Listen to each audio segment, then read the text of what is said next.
What's up, everybody? It's your favorite straight stick. You can go ahead and add me to the box, favorite nerd. And today we are looking at Masterpiece 33 Inferno. For those who have watched my reviews of fire apparatus in the past, I do get fairly critical of stuff like this only because my father was a fireman and I grew up around a firehouse, so I'm pretty familiar with the culture and stuff, and I don't know, means something to me. I know they're not going for an authentic looking truck, and none of the third-party offerings have really nailed it either, but I do feel like this is one that is furthest removed from actually looking like a fire truck. We're going to talk about the accessories before we go any further. We have this, which trust me, we will get to. But the ladder does go up to there. It is ratcheted. No swivel, which is a bummer for the alt mode. It does extend to that. On the top, if you lift this piece up here and then lift this out, you can have the nozzle, or you can also tuck it in there and close that up, and now the nozzle is inside the ladder. Speaking of the ladder, it is bizarre. I'm not sure how a firefighter would actually get in there to actually use the ladder, but it's more like a cage. But whatever, not a big deal, but certainly worth mentioning critically. So there is this accessory, which I do feel like they should have definitely gone with a blue accent. Hey, look, I got a skit idea. Let's hear it. She didn't go for it. So it inserts here, and then you can swivel it to kind of give whatever effect you want. In animated versions of things, water is usually blue. This is definitely going for a more animated look. So yeah, I think that was a bit of an error. Now, I'm not sure if I have done something wrong here. There we go. But I can't remember, because I took this off, I was messing with it, we were actually taking some pictures of it, and whatever. But it is kind of a pain to get out of, but I may have not put this back on properly, so I'm not exactly sure. Either way, hide it back in there, and then close this up. It closes all the way to there. Obviously, you wouldn't do that, but for the sake of talking about this piece, we will. It also has stabilizers on the side. They come out here, and then it also extends. So you can do that on both sides. That's pretty cool. And there is a nice red finish throughout. I do feel like because it went for such an animated look, right? I think we all agree it's not trying to go for a very authentic looking fire truck. It's trying to go for a more cartoon looking fire truck. And as a result, I feel like that's why they painted these up here red. I feel like they should have painted them silver. It would have helped them stand out. I feel like not translucent bits here, but red chrome would have looked good there. The Autobot symbol looks great. The chrome looks good. And I feel like they should have gone with a color here for the translucent windows. I feel that way for a number of reasons, one of which we'll get to in bot mode, but also here it just doesn't, just doesn't look quite right. And it's such a cartoon looking piece. I don't know why they wouldn't just go with that. Like maybe even if it was a blue translucent or something, it might be better. I don't know. It detracts for me visually. It's very red, it's very plain, but that's definitely what they're going for nowadays. That might be a discussion video later on in terms of the direction of Masterpiece, but we will be talking about it a bit in this video. It is a very red. Red is a difficult color to film. It never quite shows up right, but in person is a very red. I don't know how else to say it. The red is also painted on the wheels, and that looks nice. Size comparison wise, we're not going to use Tiger Tracks today. We're going to use Red Alert. And he is, I think they look great together. So, there's that. There are a couple more gimmicks to this guy, some of which we're going to be going over in robot mode. But this piece here comes out. And it is a bit on the stubborn side. But it will go. Just the right amount of force. And then you can insert the more animated look on there, which I think suits it better. Even though I think this looks better, I think it doesn't fit the overall design of the piece as well. I think that looks much more appropriate for the general aesthetics that they've chosen for this fire truck.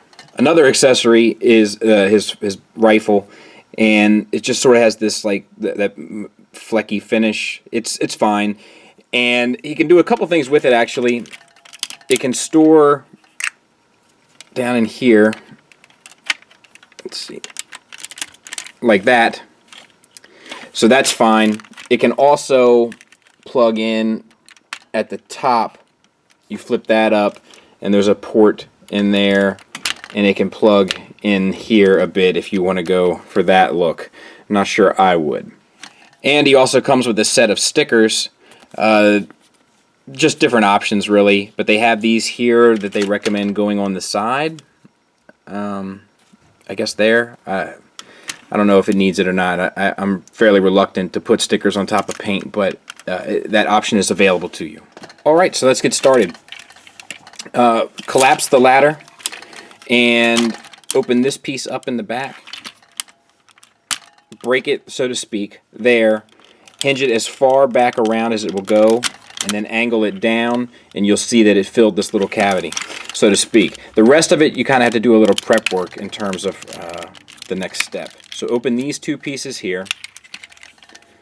Open these pieces here. Flip this piece up and back. And pull the tires out and away. That will allow you to push these pieces right there to the inside. And that's prep work. So now we need to kind of break this apart. Bringing this to the front. That's pivotal for this stage. We want to rotate this head piece up and around. And we'll deal with the head later. We just need to get it out of the way for now.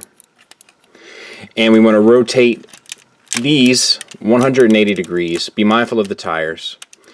And now the arms, you need to bring them down and then rotate them up so that they line in here perfectly. And it's more difficult to explain than it is to do. It's very intuitive, I must say. So we're going to rotate this once again. That brings that around. We'll try to show this as best we can. Rotate down. And everything kind of wants to move the way it should on its own. So I wouldn't sweat it too much.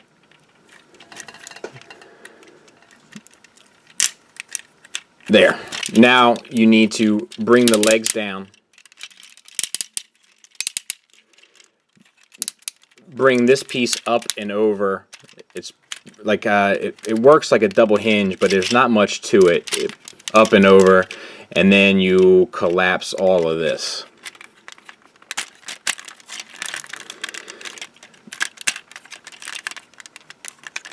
And this there. You'll know it, like if you push here on the back, it will really clip in. And then you have to orient these tires here. There is a tab that it will lock into, which is here. It's just a matter of finding the sweet spot. There. Bring the butt flaps around to the back. Open these up. Bring the feet down. Close this up. Close that in. Same on this side. Close up. Close in. Bring these out, and they double hinge down. Same on this side. And then just push these a little bit out. It might have already happened. They're supposed to sit somewhat like this, and then you push them out. And that's it. We'll get the head cleaned up, and that should be just what makes sense in terms of the character. We'll get them cleaned up and we'll take a look. But first, let's cover the rest of the accessories. We have three different faces here. We have kind of a happy face, a more of a concerned face, and then a screaming face. All done the same way and all done fairly well. And then a different helmet, because I think it was in the animation it went back and forth. But so it kind of depends on which way you want to roll with it, which is smart, and it's considerate. The yellow, once again, is an issue, as yellow always is. He comes with these, which are supposed to be communicators, and they plug in here. And he comes with two of those, and he has spots on both arms for them. He comes with a hose, like a proper hose, and then a nozzle which you can just pose it around him, and then it also can split and attack him. He comes with an alternate nozzle, which you can just pull this one out and insert. Let me make sure I'm doing this properly. This one on, and if you don't want a nozzle hand at all, you can always take both off, open this up, rotate this piece in. Actually, I think you got to keep that out. Rotate this piece in. Oh, you just swing it to the side, and then rotate the hand out, and then rotate this back in, and now you have two hands. And lastly, you can do the kind of super gimmicky, take this piece off, insert this front on, and then this becomes a holster of sorts for Red Alert. I had to go get him. And this piece goes in between here, and then the upper leg sits on top of this piece, and then the lower leg sits down in there. And you just gotta get them on there, and then hold them and position it all right. But it does work. It's just a very niche thing. It does make him top heavy, so you have to lean him back a taste. But you should be able to do it and have him hold him no problem. Alright, so let's get into him, so to speak. Head is on a ball peg. You get up to there, you get down to there. You got yellow paint, you got a finish on the face, you got blue eyes. There's a lot of paint on here, but there's also a lot of paint mistakes. I got yellow up on the border here. Now this is obviously an individual results will vary thing, but I got yellow there, I got red there. And I feel like I've seen others along the way, but whatevs. That's at least two right off the top. The whole basket here does swivel in addition to his head being able to swivel on the ball peg. It doesn't swivel a whole lot, obviously, but you can do it. These are on a hinge, so they move, and then this is on a hinge, so it moves as well, all of which to your liking. The arms, there's a lot of opportunity to cheat. There's actually a couple opportunities to cheat on this figure throughout, and I dig it. So as intended, the arms are on a universal joint here, ratcheted forward and out. You can get the arm 90 degrees pretty much out, and then 360 around. Now, you also have a bit of a butterfly joint that you can use just a little bit to cheat to kind of get you that really dynamic pose that you want. I'll have a picture at the end where I use it. Bicep swivel, that works fine. Single hinged elbow, this one is really tight, but it gets you way past 90 degrees, so that's fine. On the other side, it's the same. I will say that could have been hidden a bit better up in there, no doubt. But at least they did sculpt this bottom piece, so it's not the worst thing in the world. Same on the other side, except you have the hand. The hand has a wrist swivel. And the fingers are on a base pin knuckle. All four fingers are on the same pin. The index finger is not separate, which does still allow you to put it in a relaxed pose as well as have the trigger, so I'm ultimately okay. There is one thing I got to point out. This is a tolerance thing and a finish thing. Mine is a bit off here.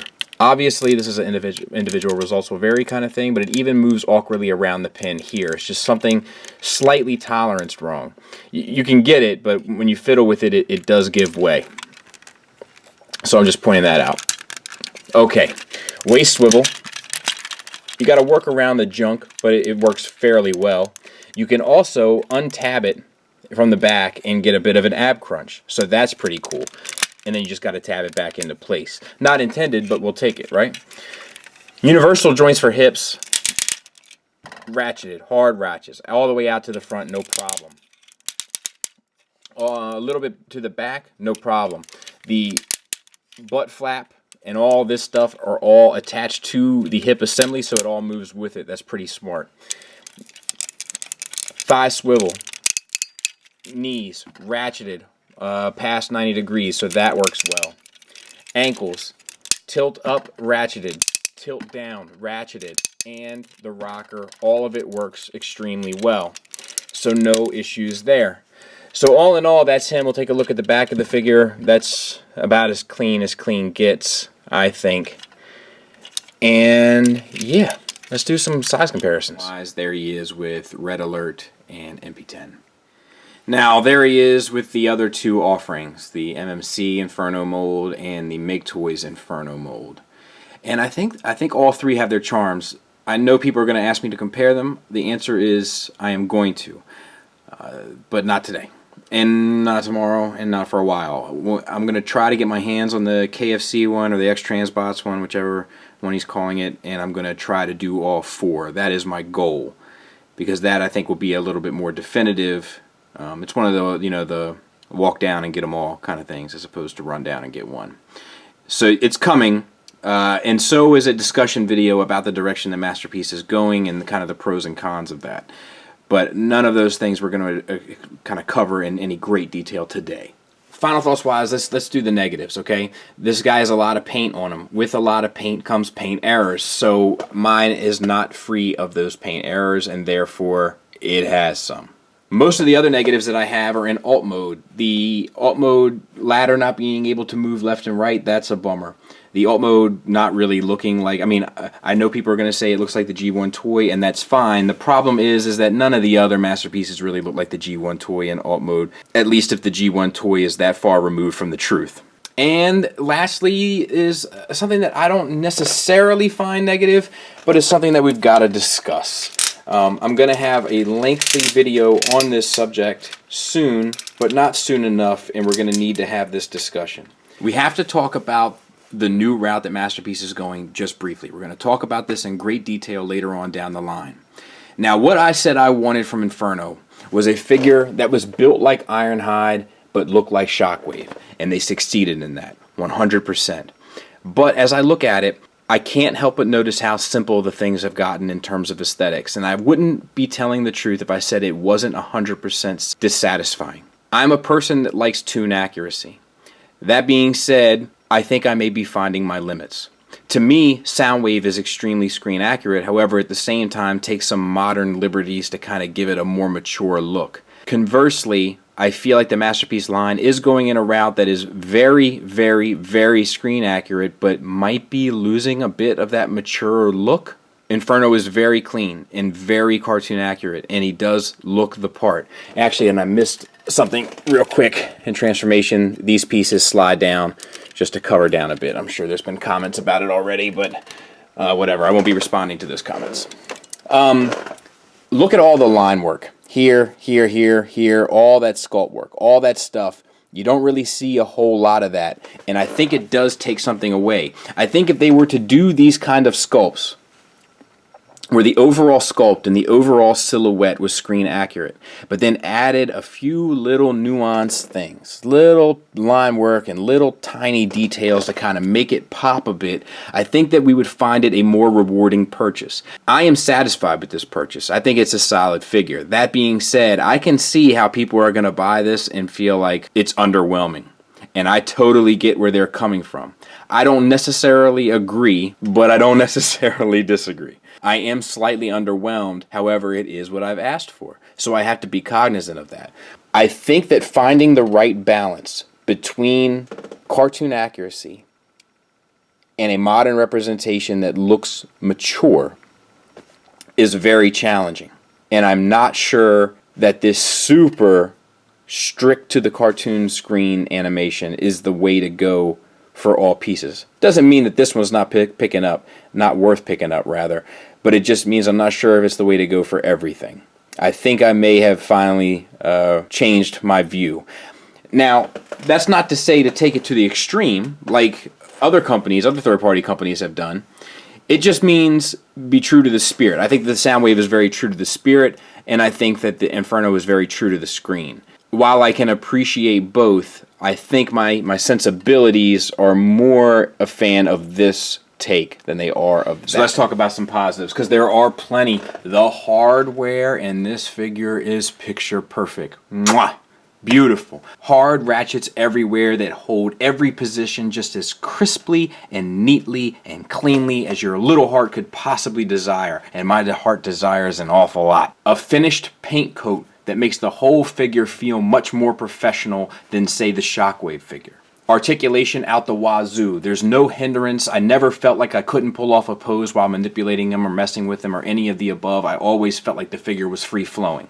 A simple but enjoyable and rewarding transformation. Not simple enough where you feel uninspired, but not complex enough where you want to chuck it across the room. Very smart engineering. A beautiful sculpt. You could subjectively say that it's too simple, but you must objectively admit that it still does what it's trying to do quite perfectly. Subjective aesthetic choices aside, it's an extremely well-made figure, and I highly recommend it. Thanks for listening. Thanks for watching. Till next time, take care.